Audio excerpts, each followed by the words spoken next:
जोशीमठ उत्तराखंड का वो शहर जिसके बारे में आपने कुछ महीने पहले सुना होगा कि बड़ी बड़ी दरारें आ गई हैं और लोगों को यहां से दूसरी जगह विस्थापित किया जा रहा है। उन लोगों की मुश्किलें तब बहुत ज्यादा बढ़ गई थी, लेकिन बीच में ऐसे लगा कि स्थिति में सुधार आ गया है, लोग वापस अपने घरों की तरफ लौटने लगे। लेकिन जैसे ही मानसून ने दस्तक दी और मानसून की बारिश आफत बनने लगी तो लोगों की मुश्किलें भी बढ़ गई हैं।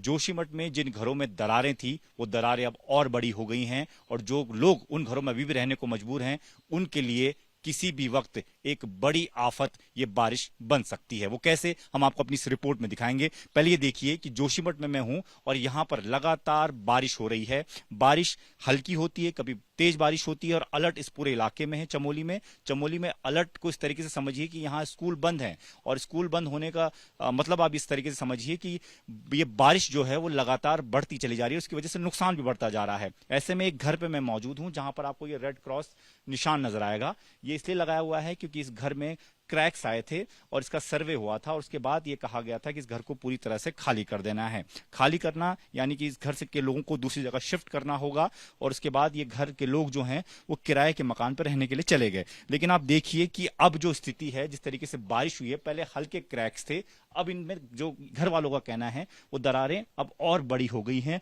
ये देखिए, ये चौड़ी हो गई है। पहले ये बहुत हल्की दरार थी, अभी लगातार बढ़ती चली जा रही है। एक तस्वीर मैं आपको अंदर से दिखाऊंगा, उस तस्वीर से आप समझ पाएंगे कि स्थिति जोशीमठ की कितनी भयानक हो चली है इस बारिश के बाद से। अब ये देखिए, यहां पर ये पूरा छत का जो स्लैब है वो टूटा हुआ आपको नजर आ रहा है। ये देखिए, ये पूरा हिस्सा छटक गया है और कभी भी किसी भी वक्त जो छत है वो भरभरा कर बारिश के पानी के साथ नीचे गिर सकती है और इसी के रास्ते से लगातार जो पानी है वो भी नीचे गिरता जाता है और पानी लगातार नीचे बढ़ता चला जा रहा है। तो ये एक जगह की तस्वीर है। मैं दूसरी तरफ आपको लेके चलता हूं। मैं अपने कैमरामैन बीरपाल से कहूंगा कि वो एक मेरी तरफ इस तरफ चले मेरे साथ और मैं दिखाने की कोशिश करता हूं कि घर की स्थिति क्या है। ये घर का एक हिस्सा है जो मैंने आपको दिखाया। अब मैं घर का आपको दूसरा हिस्सा दिखाता हूं और उस हिस्से का क्या हाल है जहां पर लोग कभी रहते थे अपने पूरे परिवार के साथ, वहां की स्थिति मैं आपको दिखाता हूं।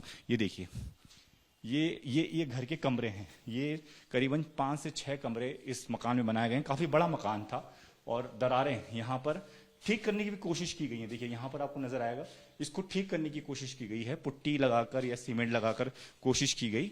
लेकिन अब मौसम की मार जिस तरीके से बढ़ रही है उसके बाद से कमरे के भीतर की तस्वीरें आप देखिए कि स्थिति क्या है वो संभल नहीं पाई। कमरों में दरारें जो हैं वो लगातार बढ़ती चली जा रही हैं। पूरा का पूरा कमरा, ये देखिए अभी क्या स्थिति है इस वक्त। नीचे आप फर्श की तरफ देखिए, फर्श में भी कितनी बड़ी दरार है। कमरा एक तरफ को झुक गया है, पूरा का पूरा मकान जो है वो एक तरफ को झुक गया है। और ये पिछले दिनों जो बारिश हुई है उसके बाद से स्थिति जो है वो ज्यादा बिगड़ी है।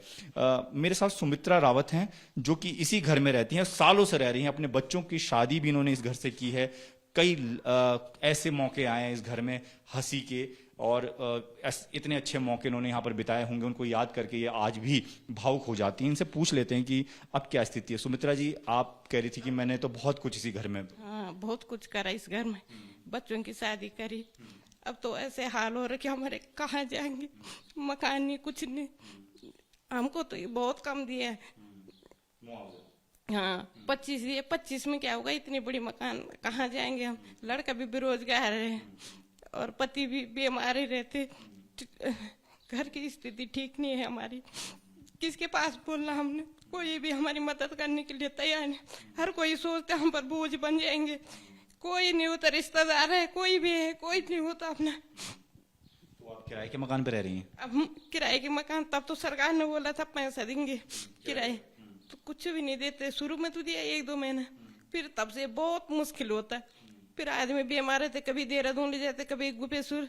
जो खर्चा है वो ऐसे ही हो जाता, वो बराबर पैसे। तो कमाने, लड़का है तो लड़का भी बेरोजगार है, कुछ भी हाल ठीक नहीं है हमारे। किसके पास बोलना हमने। सिर्फ मुआवजा दिया सर? हाँ, फिर तब से कुछ नहीं, तो बहुत परेशानी हो रही है हमको। आप बता रही थी कि मैं किराए के मकान में रहती हूँ लेकिन रोज अपने घर में आती हूँ देखने के लिए कि क्या है कैसी। देखने के लिए, और थोड़ा खेत भी कर रखे किसी के ना, तो थोड़ा हम सोचते कि थोड़ा सब्जी निकल जाएंगे, थोड़ा अपना घर का जैसे भी होगा ठीक ठाक हो जाएगा।